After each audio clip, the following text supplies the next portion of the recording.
Hi, everyone. It's Cricket Barrientos with Sounds of Autism, and I'm here today with Dr. Khan, our co-host for and she's our international director of Sounds of Autism, global leader, and she is here today to share a little bit about safety tips and talks for the spectrum, people raising children on the autism spectrum. Welcome, Dr. Khan, and thank you for joining us. Thank you, Cricket, for introducing me, and thank you for making or choosing me for this big thing. I know that is a very big responsibility, and I'm trying my best to give up to work to the work, and I'm trying hard to do a lot of things. And like we are discussing about a lot of players, and I would like to tell other people that we have a lot of things coming in our way. And actually, somebody is trying to come in. Do we have captions right now? Let me show the caption. Okay, live transcript. Yes, I put the caption on, Dr. Khan, and I can watch if there's somebody that comes in, I can let them in for us. Okay, fine. So today we have, I would like to say something that those things that we share with you all the time, it's not just for autism, it's for at-risk community too. And we are also going to talk about the tips that you can apply at home too, and you can modify those things also. So the point over here is that it's not just for autism. Like we say that sound of autism, it doesn't mean that we only work for autism. We also working for at-risk community. At-risk community means that those children who have different special or additional needs that include learning disability, that include ADHD, that include intellectual disabilities, and that also includes domestic violence and other issues too. So we are working for everyone that who need our support. You just need to come and reach out to us. And today we are going to talk about those safety measures or danger safety measures that you can also do with your adult children, also with needs. So it's not just about that we're talking about children over here. So let me start my presentation. Let me turn it off. And you can ask question from us or before even turning on your mic. You can just put those questions down in our chat box, so that if you have questions, then Cricket will ask me or I will answer them. And you also need to understand that those who are attending this meeting, that Cricket is the mother of an autistic adult, and she know the process too. So she is the one who went through all the processes by herself. So she's also in the position to answer you about whatever we are going to discuss today. So let me start. Okay. So I hope you can see my slides. Let's start. So today we are going to talk about keep the special need kids safe, and you can also modify those things according to your adult children too. So let's talk about what we need to understand when we are talking about children with autism, when we are talking about children with ADHD and other special different and additional needs. We need to understand that what is the trigger of our child. I'm not talking this about home. I'm also talking about children who are you taking outside. For example, children with needs can be impulsive and typically wander or bolt from safe setting to get to something, some of interest, such as water, the park or train tracks, or go get away from a situation that finds stressful or frightening, such as one thing, loud noise, commotion, or bright lights. So you need to understand that what is the sensory issues of your children, what are the trigger that your child is going to melt down for. Sometimes there are a lot of children who are afraid to uh, who are afraid of you know who are afraid of loud noise, who are afraid of voices, who are afraid of a lot of things. So you need to understand that what your child is I'm just I just need to send somebody the link, and then I'm talking.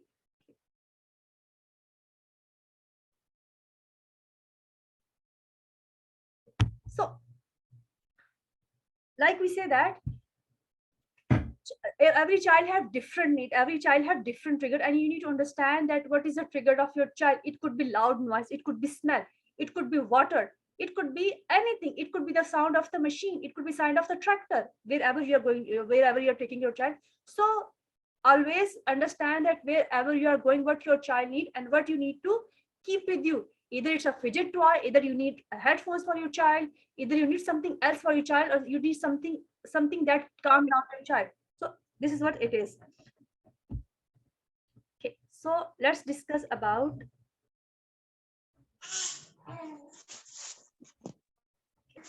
secure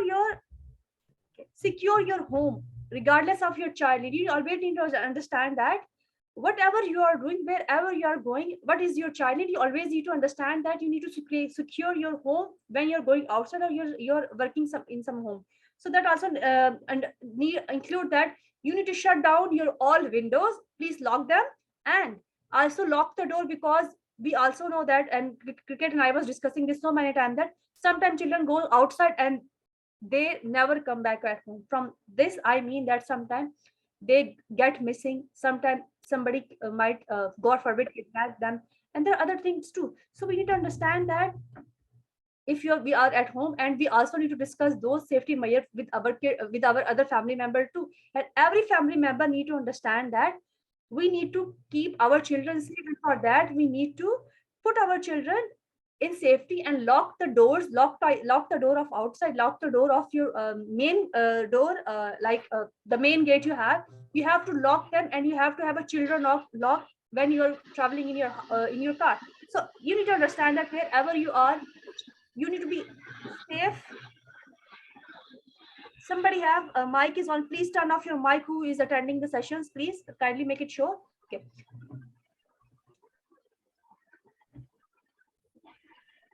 So next thing we are going to discuss is work on your communication of your child.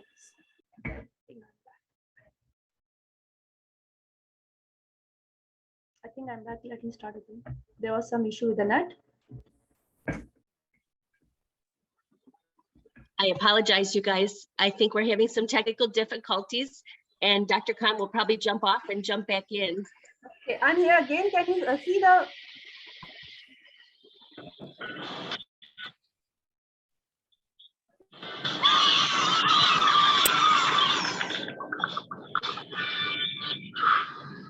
So I think I'm trying to say, okay, work on the communication of your child. Work on the behavior of your child. Okay, work on the communication mean that you need to understand that your child is verbal or non-verbal. If your Dr. child Khan, I'm sorry. Can you hear me? We can hear you, Dr. Khan. I apologize, but we don't have your shared screen. It's stopped. Okay, let me work on that again. Now can you share? Can you see the screen? Can you see the screen? Yes, we can. We can see it. So I'm talking about we need to work on our children. We need to understand that our child is communicating or not. Okay, that is important thing, and we also need to understand that.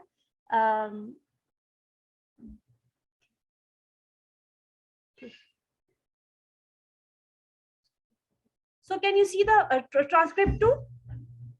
Yes, we're able to see everything, Dr. Khan. Okay, so I'm saying that we need to understand that either our child is communicating or not, and what is the level of his communication. So if the child is non-verbal, then we have to look for alternative communication devices. And nowadays, there are a lot of alternative communication devices. And if you don't have that device, if you don't have that app, then what you can do? You can have a picture board at your home. And if you don't have a picture board, then you can have just small card that you made for your child, and at least teach your child how to point out. Teach your child what does that picture mean, and teach him if he is hungry, then go to that thing. If he's hungry, then go to that thing. If he's hungry and he is feeling scared, then at least he can point out to that picture. What does he mean? The other thing is that also teach your child what is the meaning of no. No means no. And also tell them, you need to teach your child that the meaning of no is no, and make sure that the child, teacher, family, and everybody understand that what no means no. For example, why I'm saying this, because sometimes a lot of children are they have food allergies, for example, and the child might see something that is dangerous for his health. It could be a sweet thing, it could be a glutinous thing, it could be a casein free thing, it could be cheese, and the child might have allergy to that. And if the child eat that, the child might go to any kind of shock, the child might have any kind of medical emergency. So to avoid those things, you always need to understand that what is your plan for the child, and what are the trigger, and what happened if the child is engaged into that thing. And for example, if you see that a child is crying in a room, the other child is crying in, and this we see that when we are doing a group therapy of the child, that If one child start crying, everybody's crying. Everybody's child start crying, and if one child have a meltdown, then everybody have meltdown in that classroom. I'm talking about a group setting where we have special need kids. So you need to understand that what is happening around, what is something that your child might get triggered, and if the light go off, some children are also scared of the voice of the generator. So you need to understand that the moment that thing happen, you just immediately remove your child from that place. So, and you can ask us question in the comment box, like I'm like during my presentation. Okay, next thing is you need to uh, set the expectation. Okay, set the expectation. What does that mean? When you're going outside, you need to say make a plan with your family.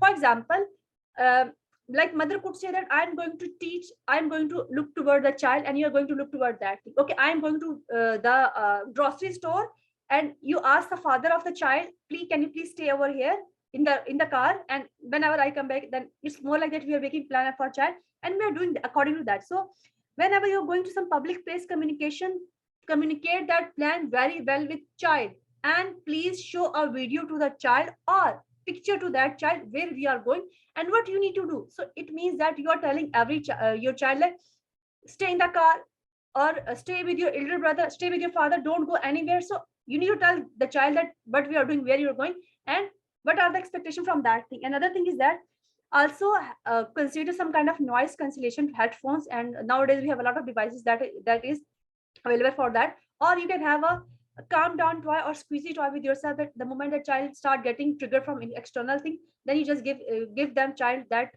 squeezy toy or some other sensory toy, so that the child start feeling comfortable in that situation. And also you need to understand that other people also know that what are his triggers. So you're actually setting an expectation or a plan for the child, that God forbid if something bad happened, you already are prepared for that thing. And never leave your child alone whenever you're outside.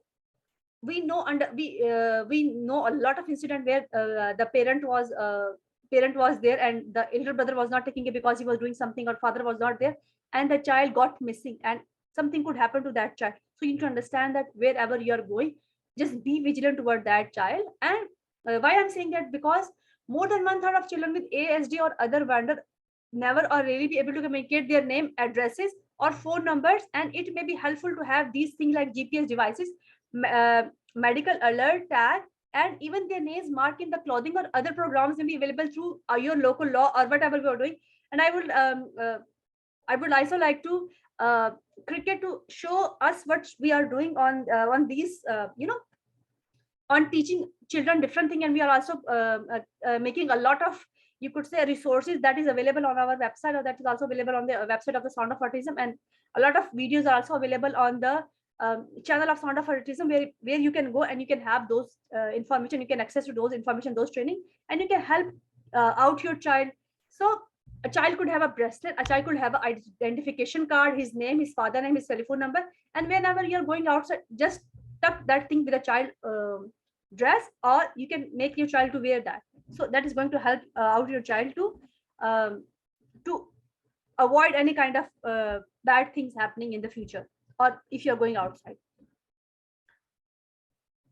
Okay, so the other important thing is over here I would like to talk about, because from these danger safety means sometimes a child go outside, sometimes accident could happen at home, anything could happen at home, and sometimes you are very tired and you're not really vigilant, and something could happen. And we all know that children with autism or ASD, or children with special needs, they just need 1 second to do something. For example, there might be a knife and child just take that knife, or there might be a mirror or a glass is broken on the floor, and child might run toward that thing.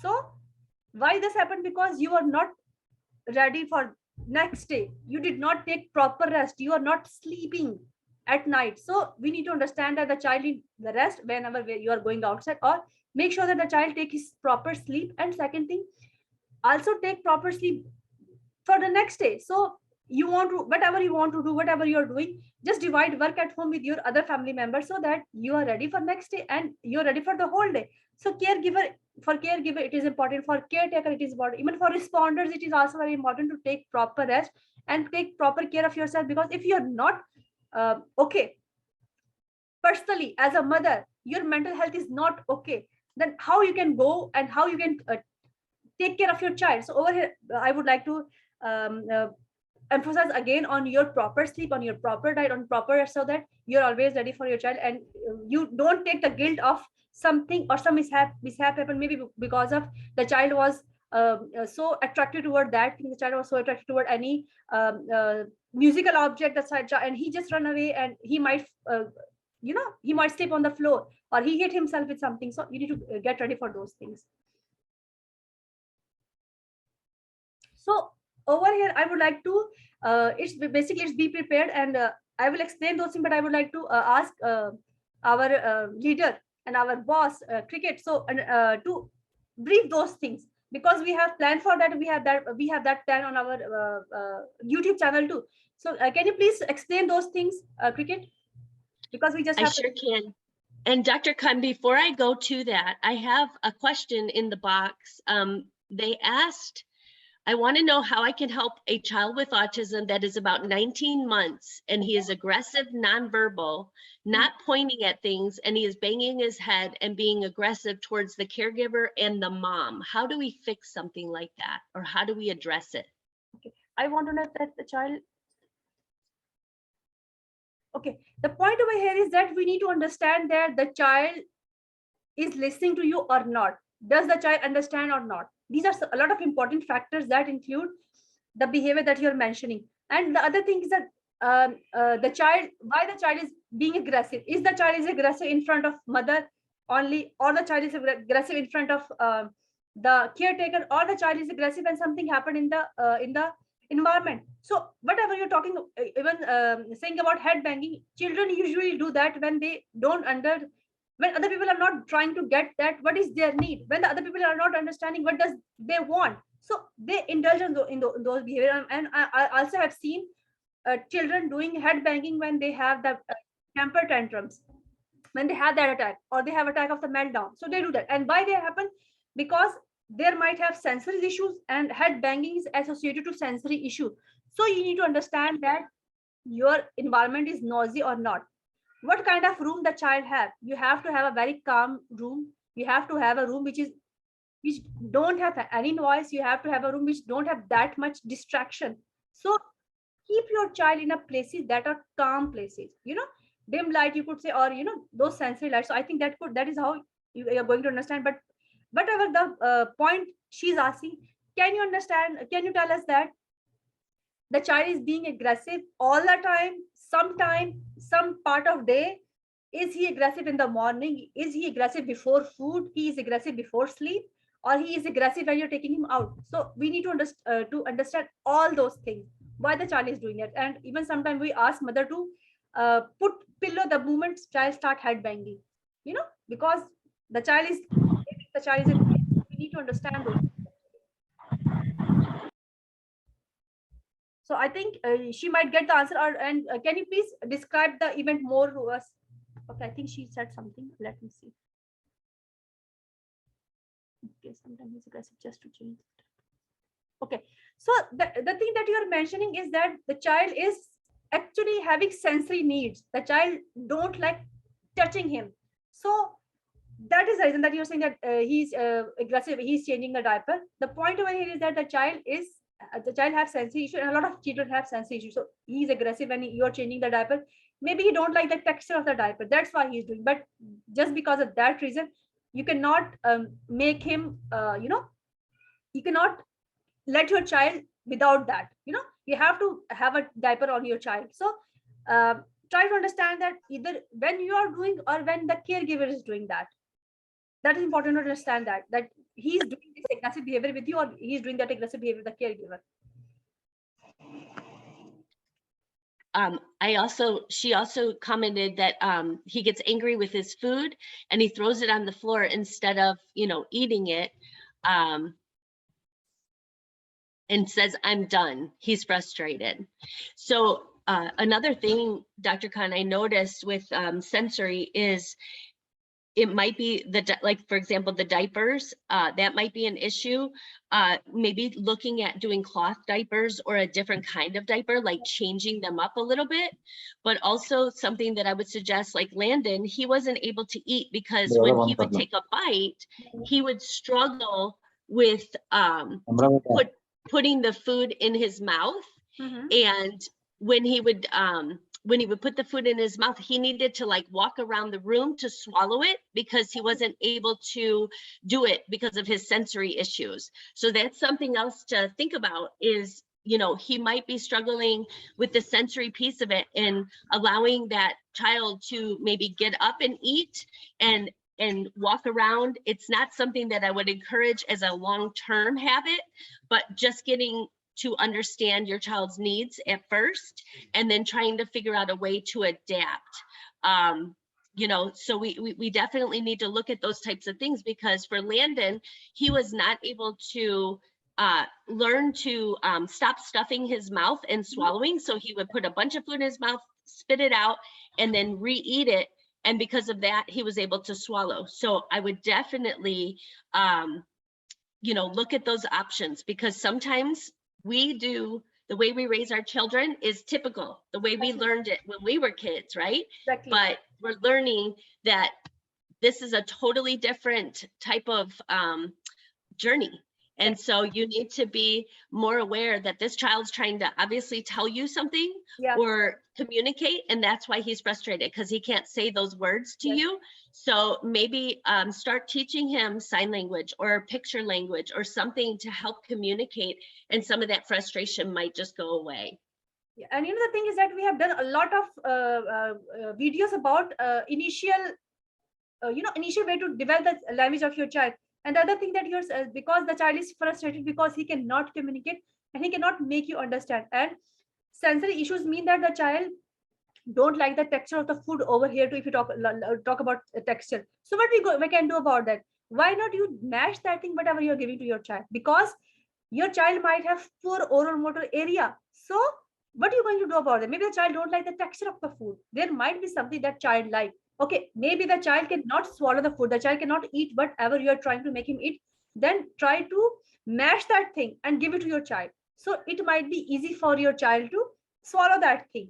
Either it's cereal or what else you could do. You can add little water into that food, and you can add, and you can ask, and you can check that. And please, I would also like you to try different techniques about that, about food. Try different food. There might be something that your child likes. Okay, so that's what I would say, and I could say about that. And I would also suggest you to please watch videos on Sound of Autism YouTube channel. You will get a lot of initial practices you could do about your child for language development, and it could help you out. So cricket over here, I would like you to present the plan that we have about whatever you are showing to me. Either it's in a form presentation or whatever it is. Dr. Khan, can you allow me to share? Let me see how many slides I have. I think I have 2-3 slides. Can I stop my presentation, then give you the time for that? What do you think? Because I just have 2-3 slides. Yes, that would be great. And then we'll answer more questions. We have a lot more questions. Go ahead and finish up though, Dr. Khan. Yes. Okay. So be prepared mean that always whenever you're going outside, because it's not just about outside. A lot of incident happen when the children are going outside.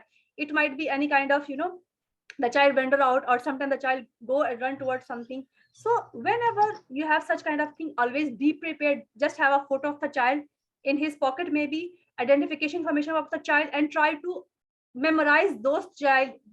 Please, whatever you are teaching, teach the child his name, his father name, his family members, or if you cannot know the name of the family, at least the father name, his house name, his house number, and that is very important that you teach that to your child. Then the patient medical information, you can have that in the form of some small document. Also, you need to understand that what is the way of you can calm down your always have a squeezy toy, always have a sensory toy with you in the bag, and also have a noise cancellation headphones wherever you are going. And I have seen a lot of mother give mobile to in the hand of the child. they just use as a distraction to the child, but sometimes child even then wander off. So you need to have a better plan. You need to have a permanent plan for that. Then also in emergency information. Plus, if your child prone to wandering, please make sure that also include major hazards plan in the neighbor, and also introduce your child to the neighbors too, or also introduce your child to the community too. What parents do a lot of time, they don't take their child outside whenever there is some kind of, you could say, some kind of family gatherings. They don't take their child to the family gathering, they don't take their child to the birthday parties. Sometimes a few people don't invite them. But if you get a chance and they invite you, please take your child everywhere, introduce your child to everything, so that he know who is the person, who is a family member, who is stranger, who is not stranger. Because today we are just talking about simple thing, but we also know that those children could might, god forbid, kidnap too, and there are other things could happen with that children too. So we need to keep everything in our mind. So also keep, whenever you're at home, please make sure that there is no sharp object in your home, and that is not in the reach of the child. Plus, you can have you could say, a safe furniture at your home. So keep that thing in mind, and also modify the appliances. Try not to have a lot of mirror object in your home, because child might jump on that. If it is a mirror table, it look nice, but if we have children with these needs, we have to have the more we have to keep that thing first in our mind. Second thing is also guard against what, like I told you, that we have to have a lock at our home, room. And I don't advise you to lock, because some yes, last week me and cricket was talking about some person, and he locked his children in the room. Don't do that, please do not do that. Don't keep your children alone at home. Okay, always adult should be present with that child. Even if the child have adult sister or brother, make sure that there is a senior family member at home. Don't keep your children uh, alone with their own siblings, because if it is an adult and they want to play by their own thing, they also have their own interest. So please keep this thing in your mind. Also, other thing that I would like to take a proactive approach. Always be prepared for every kind of situation. So other thing is that take the community help, and which cricket will present you what kind of community help you would take. And also teach safety language to the child, and that also include, she will also describe those things, because we are working on a lot of plans, we are working on a lot of uh, communication strategies, and she's going to show you that. And also the other thing that I would like to talk to you, that teach your child about call for emergency services. And again, she's going to present that. I'm just giving you that thing. Either it could be about police emergency, what you could do when you're in the presence of police. And also uh, ask your, whenever you're going outside with your child, tell your child, but this is a police station, this is a medical officer, this is the shop of your uncle, so that he might know that where to go if something happened to that child, or he is wandering outside. Also work together with your child, practice everything with your child, his name, his father name, his phone number, and also create prompts for that child, so that the cues, if a child is not able to do something, so he picks the cues. And what could be the cues? There is always a symbol for police station, there is always a symbol for medical, for the community centers, there is always symbol for hospitals, so the child might know those things, and he can follow those things. So that's what all from my side, and that's all. And so, and I don't know how Dr. Khan, thank you for doing that. I added a lot of comments in the chat box responding to the questions that many of these people had. One was about the hurting and pushing and punching and, doing things like that. And I know that with Landon, he would kick our dog. He didn't know that that hurt the dog. So my husband walked over and he didn't hurt Landon, but he just gave him a little kick in the leg just to show him, this is what you did to my dog. And Landon's like, hey, that wasn't very nice. And Kevin's like, but you're hurting the dog. That's what you did.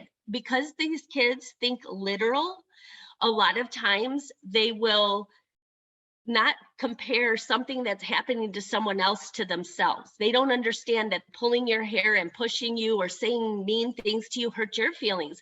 I remember when I told Landon, you're hurting my feelings. He goes, you have feelings? Like he literally didn't understand that I had feelings. Those are things that happen with a lot of these kids in this population. And so you just need to try everything The deep pressure I spoke about at nighttime, we'll just push on his head and his body just a little bit to give him some deep pressure. And with that, when he starts yawning, I know that he's starting to calm down and he's starting to get ready to go to sleep. And maybe with that type of entry into his bed and to his, sleep patterns, maybe that will take some of the night terrors away. Those night terrors could be from something either he watched, he heard, or it could just be that he has so much sensory in his mind that everything's just one big jambalaya. So removing that would be very helpful. I created 2 different tools that I'd like to introduce really quickly here. And the first one is a tool that teaches officers how to respond to kids that are in crisis. This is a high-risk stop that we did with Landon and the Goodyear Police Department. And they basically showed they didn't have the understanding of how to retain or respond to somebody or detain somebody that had autism. So I don't know if you can see this. Maybe give me a thumbs up if you can. We can see this. Okay, and you'll probably be able to hear it too because I shared sound, but this is just a 3-minute video of what happened when Landon was being detained in a high-risk stop, and this was just training, and this is how awful this went. Oh.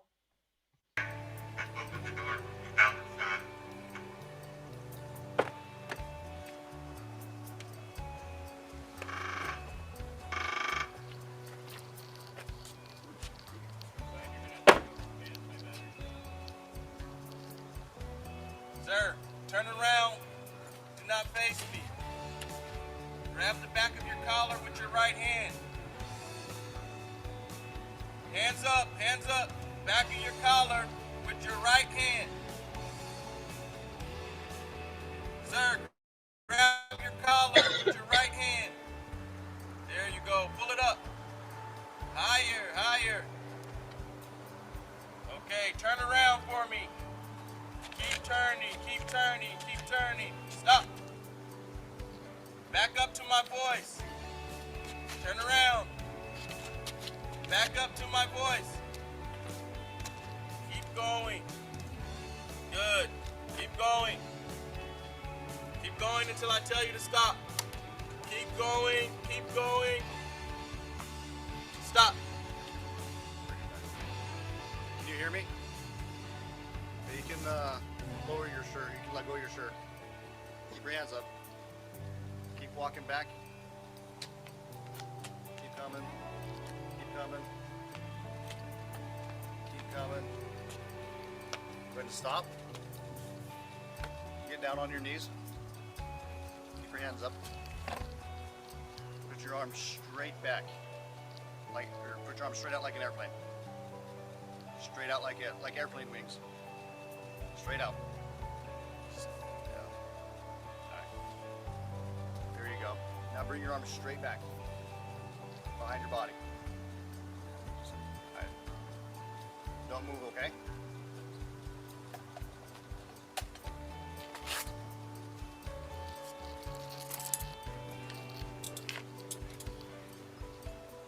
Passengers, keep your hands outside the vehicle.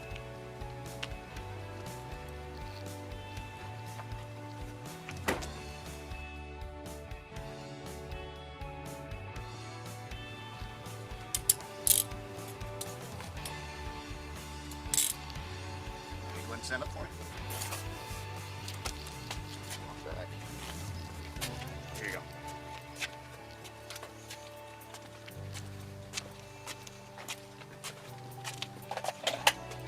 Okay, let's take some steps to your left over here.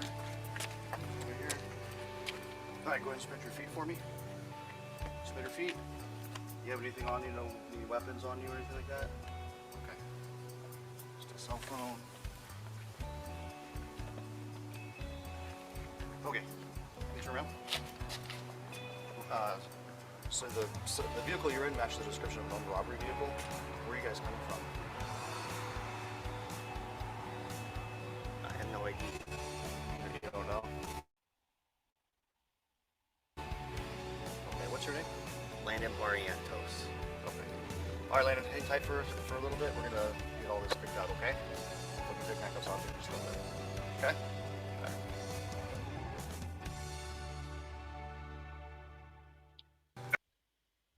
So one of the things that I explain to people when we're talking about Landon is he doesn't know how to pretend. He doesn't know how to act. So you were able to see, um, he wasn't able to answer the basic questions that they were asking him. But when they got to his name and he was able to say, "My name is Landon Barrientos," he actually was excited that he had the answer for one of the questions out of all the questions that the police officers asked. So that was one of the issues. As Dr. Khan said, preparing your child for this type of interaction with police officers is so important because, as you can see, when they're under duress, and I mean, this was just a training and Landon was struggling, these kids are not able to answer just the basic questions. And that could be very overwhelming to an officer as well because everybody's at that heightened awareness, and so they're a little bit stressed out, right? So this is one of the tools that I created. It's called Progressive Tool Stages, and we have it from preschool all the way to adult life, and it's teaching them every day, what is your name? And it's teaching them to write or just say their name. Even if they can't write it, they can say it, so that if somebody asks, what is your name? He can say, my name is Landon Barrientos. What is your address? Do you live in a house, apartment, condo, shelter? If they don't know that, it's fine, but having an address and a phone number or an address and a name, those are things that give the officers the information necessary to at least try to track down these families. Or when mom and dad call in because their child's missing, they know exactly where this child goes, because what ends up happening is if they don't come to the police department within a matter of a certain amount of time, they go right into the custody of the state until you're able to find them. And then they're going to start asking you questions. Why is that child able to get out of your home? Why aren't you securing your home? All of those things. And even if you're doing it, because I can tell you this, I put a lock up 6 feet tall when Lena was 2 years old. And you know what? He was able to climb on a chair when I was in the shower and get out of the house. So even though I did what I needed to do as a parent, he was still able to remove that. We also focused on shapes, colors, numbers, who are family members and relatives. And obviously this is a progressive form. So these are things that maybe not today you're able to get to, but we're working towards. And I can tell you this, there are things that I taught Landon on those sheets. He was able to learn at 2 and 3 years old. Even though he was nonverbal, he was still able to point to the answer. So those are ways that we teach officers, if you're asking questions and they don't know how to answer them, that you could use it as a pointing, like picture type thing, or you can just specifically, ask them the question and see if they can give you the answer. I believe that we have a lot of similarities as parents or as people in the autism population. And every one of us has the same questions. Some of us have been through it, others have not. And there's not a book right now written for families where they can read about this and find all the answers, because every child's different. So Carmen, you had a lot of questions today, and I'm so glad that you came today and you were able to answer these questions. We would love for you to be on these types of calls because your information that you're asking is important to many, many families out there. And we can never answer too many questions. There's just so many. So I would love to open it up now to, Carmen and Maha. And if you have any questions that you would like to ask or just comments that you would like to make, we would love to hear them. And Carmen, we can start with you if you are able to talk at this time. Yes, hi everybody. Yeah, I was sharing with Cricket that I have another grandbaby. I have 4 grandbabies with autism. And the one that is a new one, he's almost going to be 2 years old in April. And even though that I already raising 2 grandchildren with autism, and I did the same thing that Cricket shared, and she made me to remember, I was doing a lot of compression. I was doing a lot of, depression, touching all points to calm down my grandson that he's 18 right now, because he has so many sensory issues. And this baby that the new grandbaby that I got, that I'm saying that he's going to turn 2 years old, he's very aggressive towards everybody. And because he's not verbal, he's not pointing, he doesn't have a device, he doesn't understand letters yet or even pictures yet, because he's starting with a new diagnosis and he having so many issues. Like I said, changing his diaper, eating. Everybody that we share the information, well, he throwing the food, he's not eating it, and he must be hungry, and that's why he's so angry. And that's what we answer when people telling us, professionally talk to us. um like I said, to me, this new baby grandbaby is an enigma, because he doesn't, he can hear stuff, he can understand certain things. When you tell him stop, don't throw the food, yummy, put it in your mouth, he doesn't know, he cannot even hold his spoon. So we have to start with him from the beginning again. But like I said, I don't have the clues yet to figure it out him so well. And like I said, I getting overwhelming at the end of the night when my daughter picked him up, and I said, I'm so happy, please take him.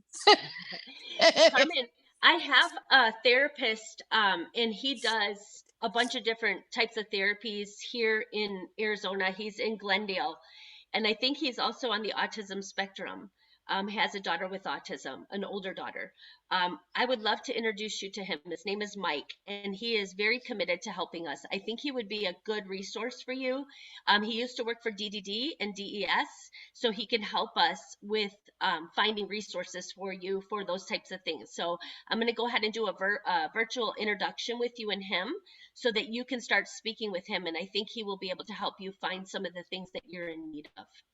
Thank you, Cricket, because like I said, even though that I already raising two grandchildren, like I said, repeating myself, with autism, some kids got different characteristics in their spectrum, and that's why we having a hard time with this new grandbaby, because he, even though he's aggressive towards himself, toward others, though, like I said, he's not playing, he's not saying anything that bothers him.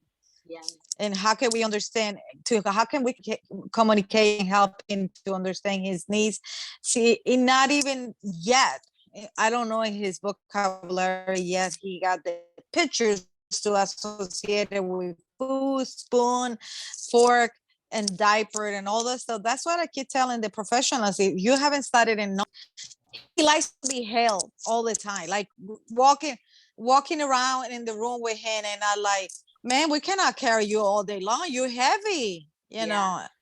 and that's another thing that I noticed. He likes to be held, he likes to be sitting on the table, or sometimes doesn't even want to eat in his seat, and I don't know what to do with you, I really don't. Do you have a stroller? We do get a stroller. Sometimes he wants to be in the stroller. Sometimes he doesn't want to be in the stroller. It's a different thing. So Yes, agreed. I agree with you. It's true. Maha, I hope I'm pronouncing that right. Maha, I would love to hear from you if you have the ability to talk with us.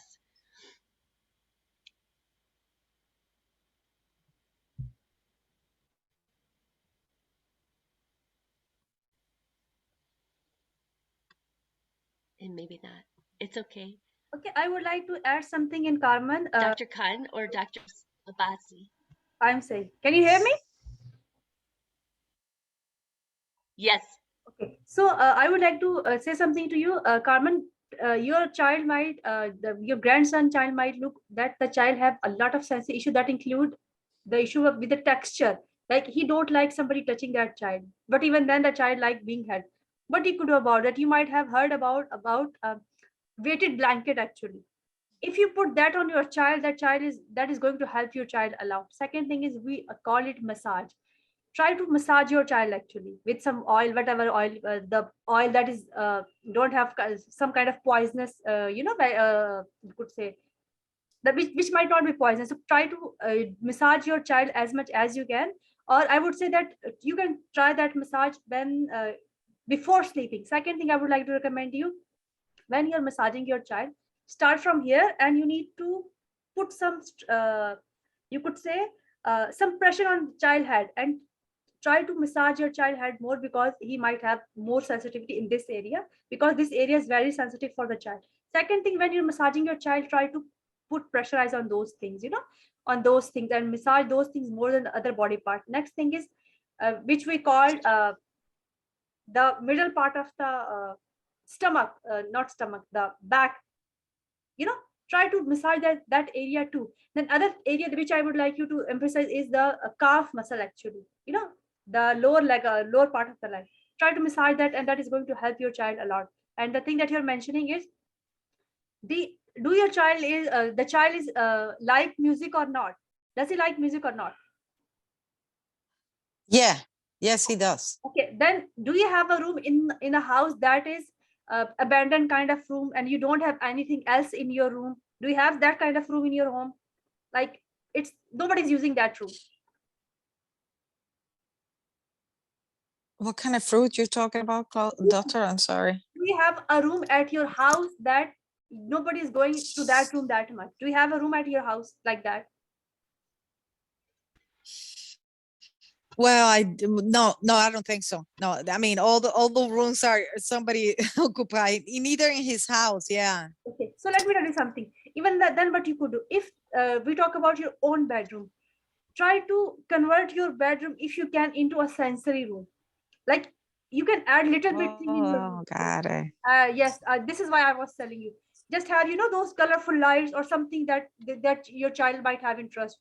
If the child start getting hyper, just take your child over there and have some kind of music. You know, the child get. Plus, if your child don't have the vocabulary, we know that we have a lot of musical sound for the vocabulary, for the name, for the body parts, for the food, for the color, for the Yeah. food. Start with that. That is going to help Yes. you out. So that is helping you out, actually. And as far as the food is, I'm going to tell my daughter. that is, and Okay, she could do that bye. in her own house too, because that is okay. Mahal, I will ask question from you. So it is going to help you out, because child have a lot of sensory issue, and a lot of children have sensory issue who are with ADHD or ASD. So this is how we can calm down the child. So more give him sensory diet. Try to search out what is sensory diet. Sensory diet is not something we are eating. Sensory diet is what a child need and what are the sensory need of the child. So you can do that with your child, and the child is going to get a lot of benefit from that, the thing we discussed. Okay. And by the way, somebody else was talking to me about that. I think we have to do some session on sensory diet too, on sensory integration therapy. I did some session day before yesterday, and everybody was asking me the same question. I said that I could not give you therapy for every child because I don't know them, but those are some tips that is going to help the children out. So I think we have to put this in our mind, that we include that thing. Okay, Maha, what is your question? Okay. Maha, you can ask your question, please. Unmute your mic and Hello, ask. ma'am. Maha. Can you hear me, ma'am? Yeah, we can hear you. Hello. Can you Hi. hear me? Yes, we can hear you. Okay. Okay, ma'am. Ma'am, my daughter, she's 3.3 years old, and she was diagnosed with ASD when she was 3. So we Mhm. started the therapies, and all is going, alhamdulillah, well. Whatever we're trying to teach her, she's learning that. She has started. I started her toilet training after 3, when I realized that she has ASD and it should be done till now. So I have trained her within 2 months. So she's now toilet trained. She tells me whenever she wants to go, etc. And she started speaking with colors. Now she can join 2 words and little sentences. What I'm facing difficulty, ma'am, here is that whenever I teach her a new sentence, somehow she forgets the previous one. So when I teach her now, I'm teaching her give me. So I've taught her give me. So she's putting give me with everything and anything she can put over there. First, I taught her this is with the flashcards. She's very good with flashcards. She knows that she has a vocabulary of over, I think, now 500 or 600 words. So I used to show her a flashcard and tell her, what is this? So she used to say ball. Now I taught her, you have to say, Aline, you have to reply, this is ball. So now, ma'am, when she replies, this is ball, and I am teaching her, give me. So whenever I ask her, what is it? She said, give me ball. So she's getting confused within sentences. Second thing, ma'am, I want to ask is, she has a kind of sensory seeking behavior. Mm-hmm. Um, she used to seek running and jumping and all. So I started giving her the sensory diet, which you were talking about. Mm-hmm. With all those gym ball, I got a gym ball and I jumped her with the gym ball, and I tied a rope between two chairs and I asked her to jump from the rope, etc. So I'm giving her the sensory diet of jumping and skipping and all these kinds of things.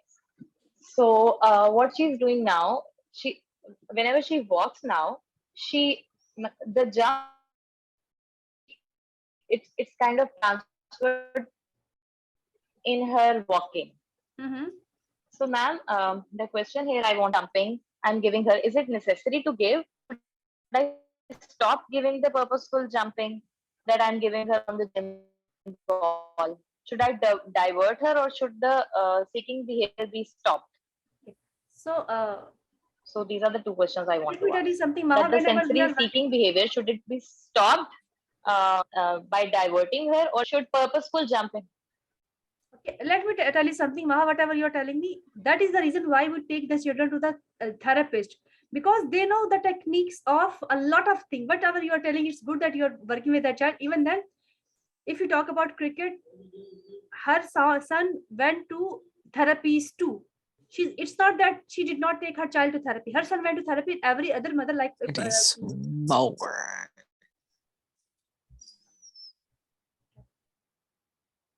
so whenever whatever you are saying that, and even you are saying about the sensory diet, why I use that word? Because whatever I was saying that there are few children who have different needs. For example, if you're talking about, it might be toe walking that you're explaining. I think your daughter is doing toe walking. The jump ki form mein jo hai na, the way, sorry, I put or doing that.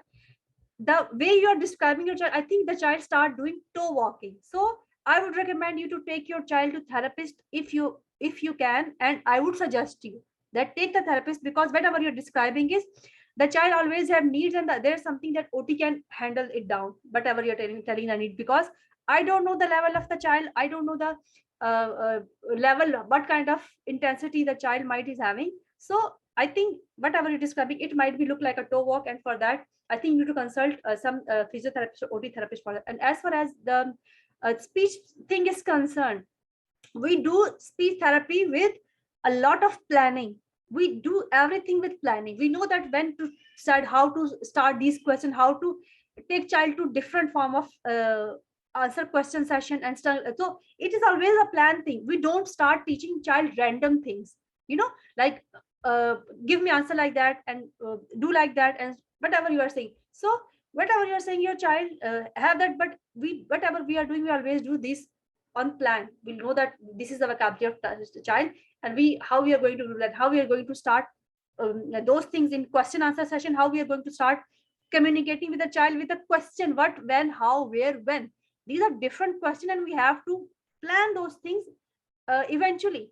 It's not like that we start tell a child Z before A, you know it's not like that. If you talk about combining two words, whatever the sentence you're teaching, so it is always a systematic way. We don't start things random, like today I started a child with give me thing, and tomorrow I will go for give me that, what is this. So whenever we are doing something, our language remains same with the child. It's not like that we do random things. And the thing you are saying, we start with simple questions. We don't give complex situation to the child. This is always simple form of what question. Then we go toward why, where, when. These are systematic thing, and that is plan thing. So I think this is how this is why you're stuck in that, and your complexity level is too much for a child actually. That's why you are stumbled up in that thing. So I would advise you to go to a speech therapist, and she will help you out, because this is a specific plan for every child. For example, what plan was Landon, I might not use this for other child. What plan a Carmen child have, I cannot give that plan to some other thing. So I think you got the answer of your question. I'm sorry, Maha. I think we're having some technical difficulties, but I know that Dr. Khan and I are going to send this out to everybody so they can take a look at that. He had the ability to to try different things and understand that that wasn't really what we call normal, but it was something that helped him get through until he was able to figure out another way to do it. So I don't think you're doing anything wrong. I just think that like Dr. Khan said, there's therapists out there that can help you correct some of these things. Don't be afraid to use your resources, and if you need those resources, that's what Sounds of Autism is here to do, is to help support you in finding those resources that are a best fit for your child. But Dr. Khan, I know we're at 10:02, and I know Dr. Bassi has to go. I have to go because we have another meeting coming up. But I just want to thank everybody for coming today. We're very blessed to have Dr. Abbasi and Dr. Khan as our global leaders